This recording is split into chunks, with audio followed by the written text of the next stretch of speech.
तोहके छुपाई के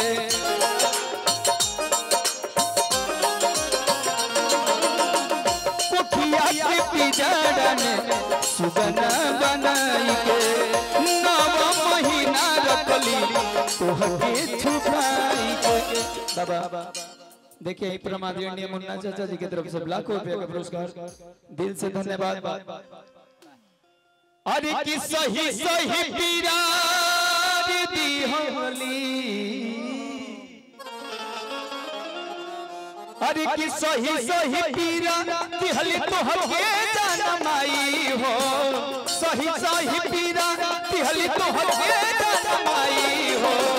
कर जान को माई बाबू के भराई हो, कर जान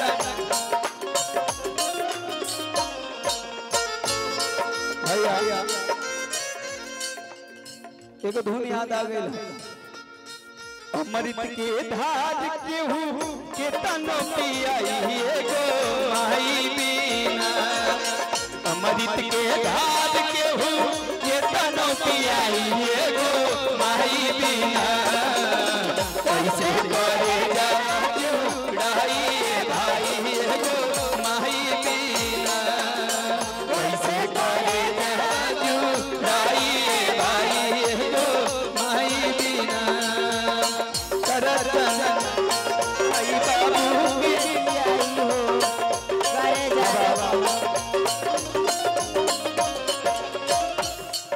देखिए हे प्रमादरणीय ब्रिजेश फूफा जी की तरफ से लाखों रुपए का पुरस्कार, दिल से सबके चरण स्पष्ट बा। कोठिया के पिजड़ा में सुगना बनाई के 9 महीना रखली तोहके छुपाई के।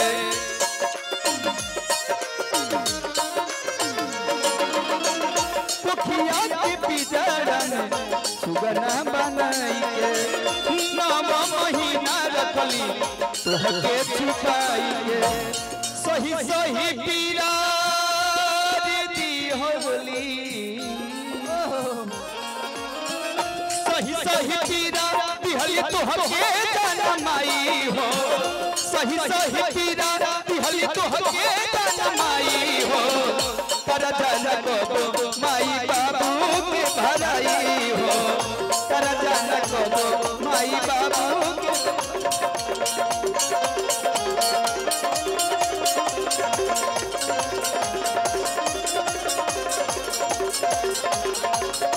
बाबा बाबा एगो हमर गाना में बाजत रहल बाबा। अरे कि 9 माह पोसली माई,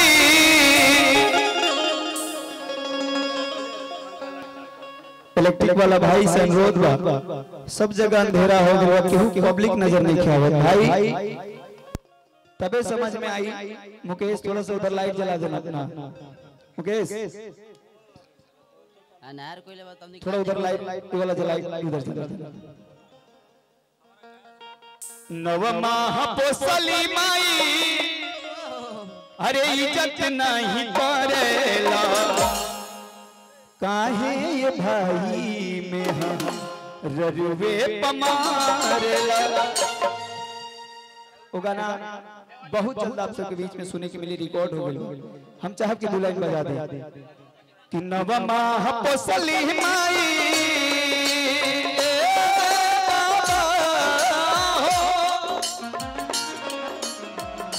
9 माह पोसली माई इज्जत नहीं करेला काहे ये भाई में हम ररुवे पमारेला काहे।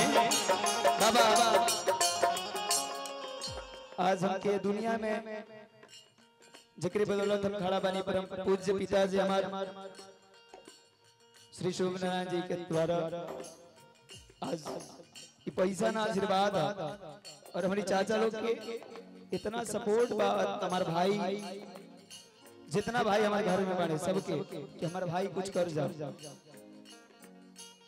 ऑडिशन में कही नहीं हम शुरू संग्राम के जना में खाली भाई 10 में 3 नंबर से हम खाली मार खा गए ना। तो आज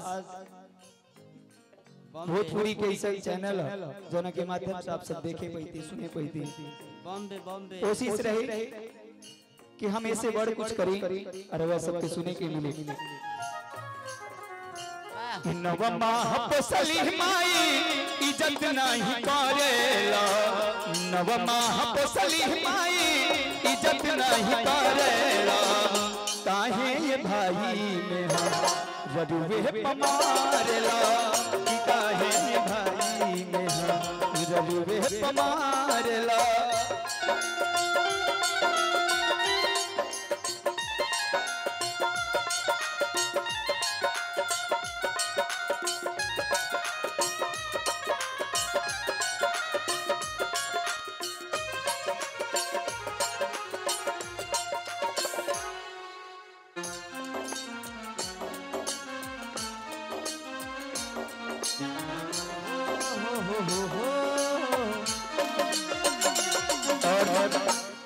ये हमारा लास्ट गाना रही के बाद जे हमरा के दिल से मानेला स्टेज स्टार धनंजय शर्मा जी की एंट्री हुई, ओकरी बाद पवन भैया के हुई, ओकरी बाद गजेंद्र भैया के, ओकरी बाद पवन भैया के हुई, ओकरी बाद तमाम कलाकार बने।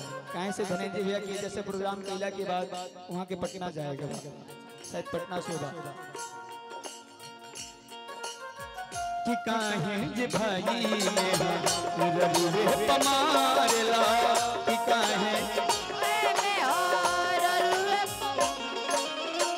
बहिन जौरी भाई के इज्जत नहीं करेला, बहिन जौरी भाई के इज्जत नहीं करेला, कि काहे ये भाई में ररुवे पमारेला, कि काहे ररुवे पमारेला।